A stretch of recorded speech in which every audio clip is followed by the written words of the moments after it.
देखा दीदी, आज तक रौनक ने कभी मुझे जवाब नहीं दिया था, लेकिन आज इस लड़की की वजह से उसने मुझे उल्टा जवाब दिया।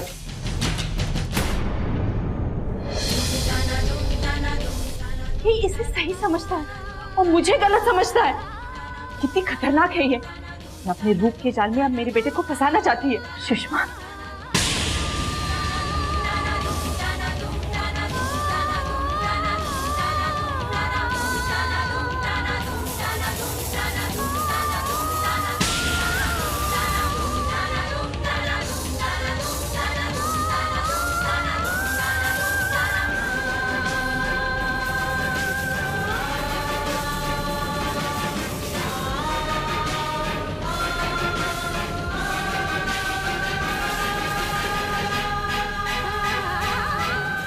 बिल्लू,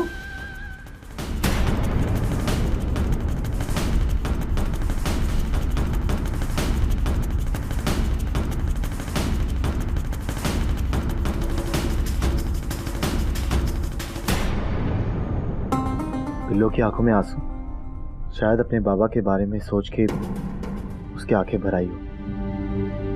मुझे चल के उससे बात करनी चाहिए। चाची जी, आपने सोच भी कैसे लिया कि मैं आपके बेटे को अपने जाल में फंसा रही हूँ? मेरे लिए तो ऐसा सोचना भी पाप है। कान्हा जी, मैं सब कुछ बर्दाश्त कर सकती हूँ, लेकिन कोई मेरे चरित्र पर लांछन लगाए, ये मुझसे बर्दाश्त नहीं होगा।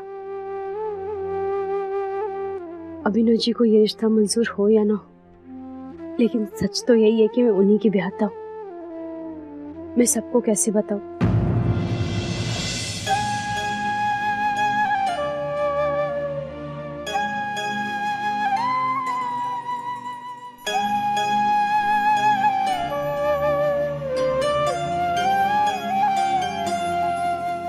हिम्मत रखो बिल्लो।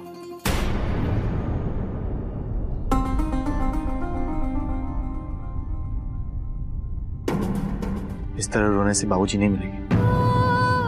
देखो, वादा किया ना मैं तुमसे, मिल जाएंगे तुम्हारे बाबूजी। लेकिन अभिनव जी, बाबूजी कहाँ होंगे, किस हाल में होंगे, और आप उन्हें कहाँ ढूंढेंगे?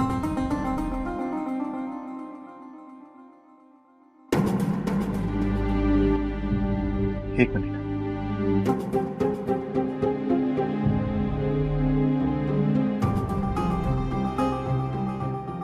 हेलो, हाँ अंकल, अभिनव बोल रहा हूँ। अंकल, मुझे आपकी हेल्प की जरूरत थी।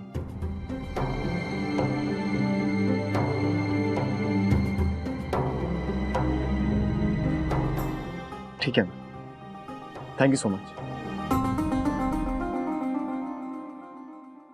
बिल्लो, अब तुम्हारे बाबूजी जल्दी मिल जाएंगे। मेरी न्यूज़पेपर एडिटर से बात होगी। बस तुम्हें यह करना है कि अपने बाबूजी का हुलिया उसे बताना है। जैसे ही वो स्केच तैयार हो जाएगा, हम उसे न्यूज़पेपर में दे देंगे और इस बड़े शहर में तुम्हारे बाबूजी जल्दी मिल जाएंगे।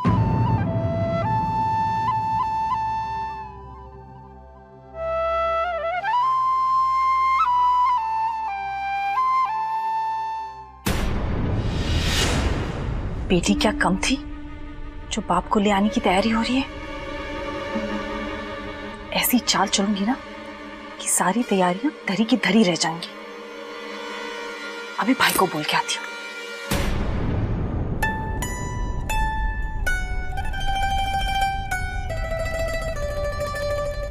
आखिर उसकी कमजोर नब्ज मेरे हाथ लगी गई। अब जब शास्त्री परिवार के सामने ये राज खुलेगा तो सब दंग रह जाएंगे और उसे बचाने वाला भी कोई नहीं होगा। हाँ, निकाल दो उसको घर से और बन जाओ बुरी सबकी नजरों में। मतलब? छोटा मुंह बड़ी बात सुषमा। वक्त पे सही हथियार का इस्तेमाल करने वाला ही योद्धा कहलाता है। अब कहना क्या चाहते हैं भाई? जो काम प्यार से हो सकता है उसके लिए शोर शराबे की क्या जरूरत है सुषमा? साफ साफ बोलिए ना भाई, कुछ समझ में नहीं आ रहा है। बस तुम इतना समझ लो सुषमा, कि बिल्लो इस घर की सदस्य कभी नहीं बन पाएगी। वो कैसे भाई? मैं हूं ना, तुम टेंशन क्यों लेती हो? सब मुझ पर छोड़ दो। वो सब ठीक है, लेकिन अभिनव अखबार में उसके बाप का स्केच नहीं छपवा पाएगा जब तक हम नहीं चाहेंगे बिल्लो और उसके बाप का मिलन नहीं होगा।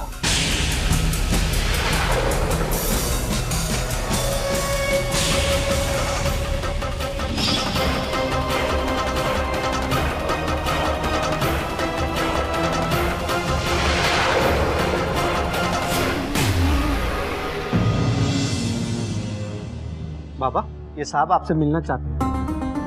मुझसे? आप स्केच आर्टिस्ट हैं? जी। काका एक काम कीजिए, इन्हें गेस्ट रूम में ले जाइए और वहां बैठाइए, मैं भी आता हूँ। आइए।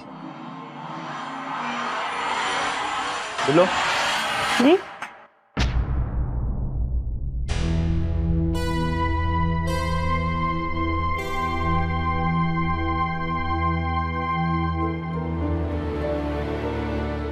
ये ब्रेसलेट तुम्हारा है? हाँ, रौनक जी ने दिया था। अच्छी बात है। चलो, इस घर में तुम्हारा एक और दोस्त तो बन गया।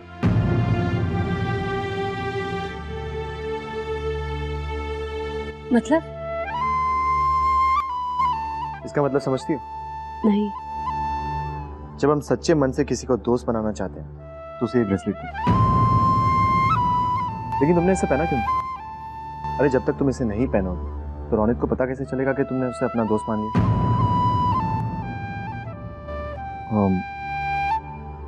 तुम्हें रौनक से दोस्ती करने में कोई एतराज?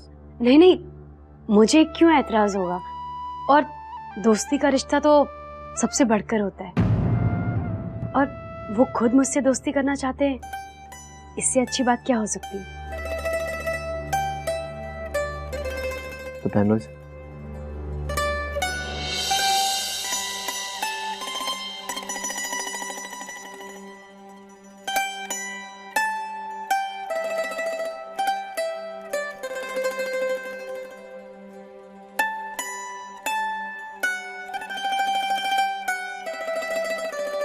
एक मिनट।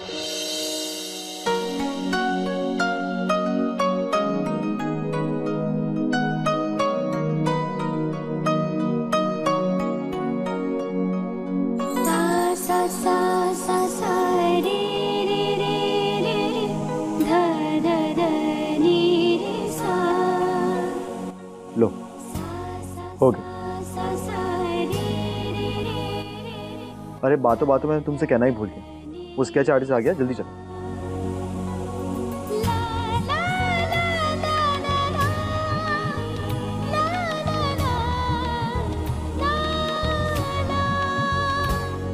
शास्त्री जी, मैंने फैसला कर लिया है, मैं करवा चौथ का व्रत रखूंगी रखूंगी रखूंगी। अरे उषा जी, कुछ दिन पहले आप हॉस्पिटल से घर आई हैं, अब अगर कुछ हो गया तो क्या होगा? मैं मर जाऊंगी ना, मर जाने दीजिए। लेकिन लोग तो कहेंगे ना, देखो वो सुहागन की अर्थी जारी।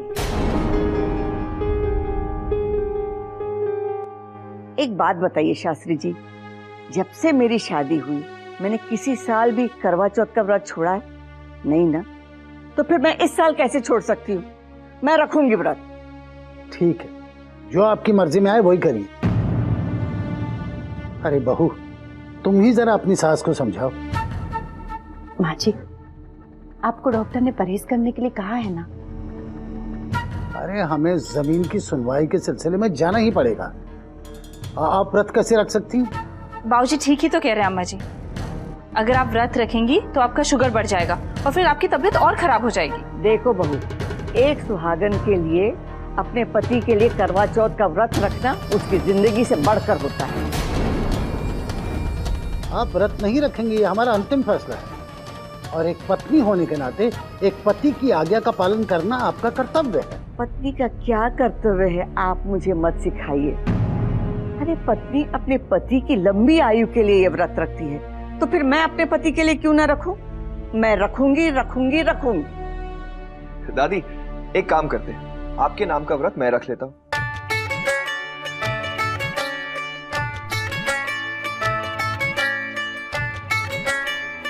इससे आपका व्रत भी पूरा हो जाएगा और दादू की चिंता भी दूर हो जाएगी। देख बेटा, जब तेरी शादी हो जाएगी तो तू अपनी पत्नी के हिस्से के व्रत रख लेना। अब जा यहाँ से। अरे मान जाइए उषा जी। दादी लेकिन जब दादू यहाँ पर 2 दिन के लिए नहीं होगी तब आप व्रत कैसे खोलोगी? तो बेटा अपने दादू को रोक लेना कि वो ना जाए। उषा जी हमें तो जाना ही पड़ेगा। तो ठीक है, आप जाइए। आपको रोका किसने? जब आप 2 दिन बाद आएंगे तब मैं व्रत खोलूंगी, लेकिन अब कोई बीच में नहीं बोलेगा। मैं व्रत रखूंगी।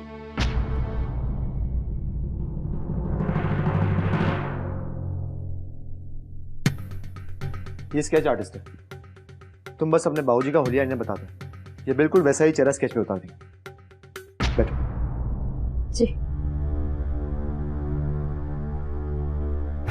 बताइए कैसे दिखते हैं आपके बाबा? मेरे बाबा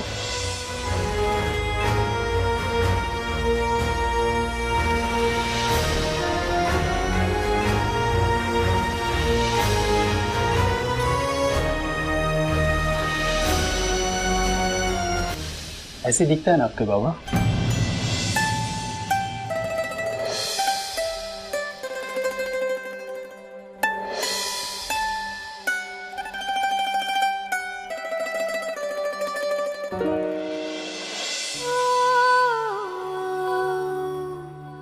आपने तो मेरे बाबा को देखे बिना ही उनकी तस्वीर हूबहू बना दी।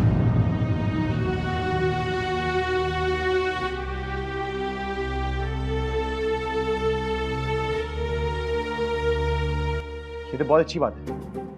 एक काम कीजिए, इसे आप जल्दी से न्यूज़पेपर के ऑफिस में ले जाइए, मैं एडिटर साहब से बात करूँ। इसे कल के न्यूज़पेपर में छप जाना चाहिए।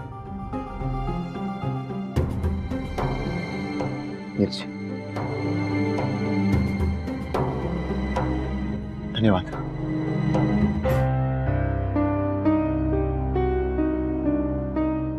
बाबा, आज तक मेरे पास आपकी एक तस्वीर तक नहीं थी। अभिनव जी के कारण नामुमकिन भी मुमकिन हो गया। बिल्लो, जैसे ही तुम्हारे बाबूजी की तस्वीर अखबार में छप जाएगी, तुम्हारे बाबूजी जल्दी मिल जाएंगे। अभिनव जी, आपका बहुत बहुत धन्यवाद।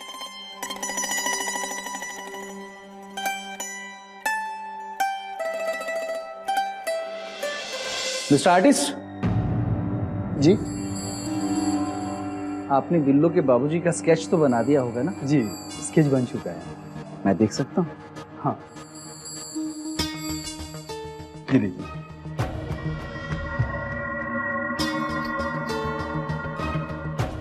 वाह बहुत बढ़िया। अब मुझे पूरी उम्मीद है कि स्केच की मदद से बिल्लो के बाबूजी जरूर मिल जाएंगे। मुझे थोड़ा जल्दी है और कहीं जाना है मुझे। मैं छोड़ देता हूँ ना आपको। आप न्यूज़पेपर के ऑफिस में जा रहे होंगे ना स्केच ड्रॉप करने? मैं पहले कहीं और जाऊंगा, बाद में वहां जाऊंगा। ओ, मैं उसी तरफ जा रहा हूँ। तो ये स्केच मैं ड्रॉप कर देता हूँ न्यूज़पेपर के ऑफिस में। क्या है, ये स्केच न्यूज़पेपर ऑफिस में जितनी जल्दी पहुंचेगा, बिल्लो के बाबूजी को ढूंढने में इतनी जल्दी मदद मिलेगी, है ना? ठीक है, आप वो मिस्टर शर्मा को दे दीजिए। मिस्टर शर्मा को? जी ठीक ठीक। Thank you very much.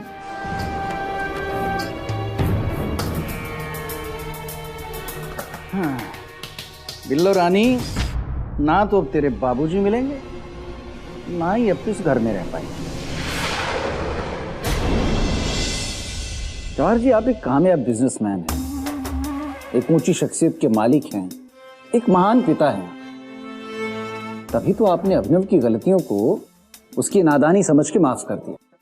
इतना सब होने के बाद भी आप उसके सामने झुके, उसे ऑफिस ज्वाइन करने को कहा। क्यों? क्योंकि आप उसकी भलाई चाहते थे, और मैं भी उसकी भलाई चाहता हूं जवाहर जी। इसलिए मैं आपको बता देना जरूरी समझता हूं जवाहर जी कि अभिनव आजकल ऑफिस में क्यों नहीं जा रहा है। क्योंकि बिल्लो ने उसे अपने भिखारी बाप को ढूंढने के काम में लगा दिया है।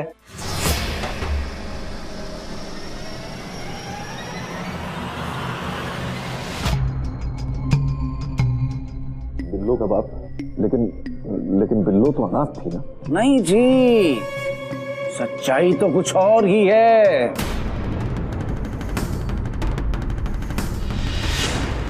बिल्लो, तुम्हारे बाबूजी को ढूंढने में मैं तुम्हारी मदद करूं।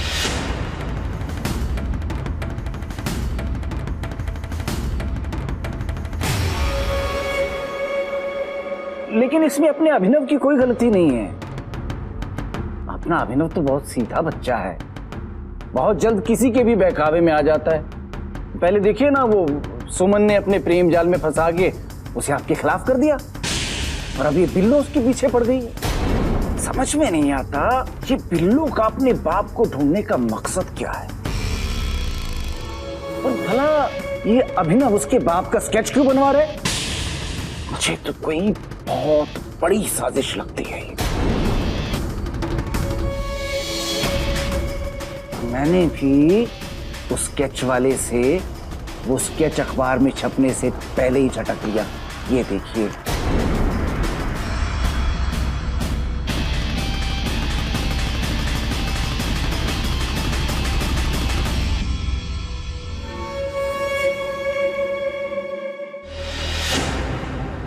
अब तो आप मानेंगे कि मैं आपका सिर्फ नमक हलाल नहीं बल्कि आपका शुभचिंतक भी हूं। अब वक्त रहते मैं आपको आगाह करना अपना फर्ज समझता हूं कि अभिनव को संभाल लीजिए समय रहते।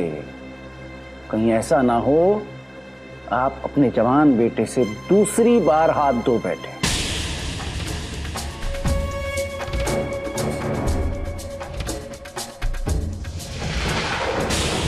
जवानी की भूल ने बड़ी बड़ी सल्तनतें गिरा दी जवाहर जी। कहीं अभिनव की ये दूसरी भूल हम सबको बहुत महंगी ना पड़ जाए। मैं तो कहता हूं उससे पहले इस बिल्लो को अभिनव की जिंदगी से और इस घर से बाहर निकाल देना चाहिए।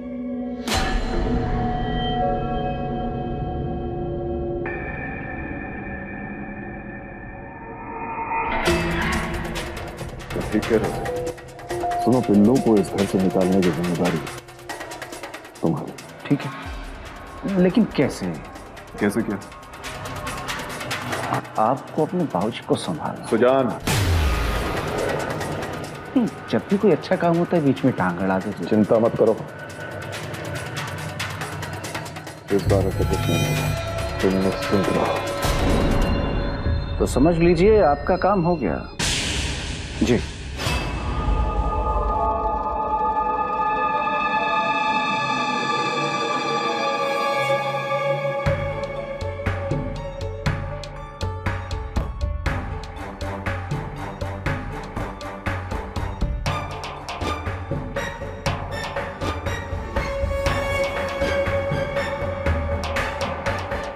छोटा मुंह बड़ी बात, बहुत पहुंची हुई चीज हो तुम, असली कमीने हो। बेचारे जवाहर का सारा ध्यान रहेगा बिल्लो पे, और अपने ऊपर हुए हमले के बारे में तो वो बेचारा भूल ही जाएगा। बहुत बड़े कमीने हो तुम सुजान।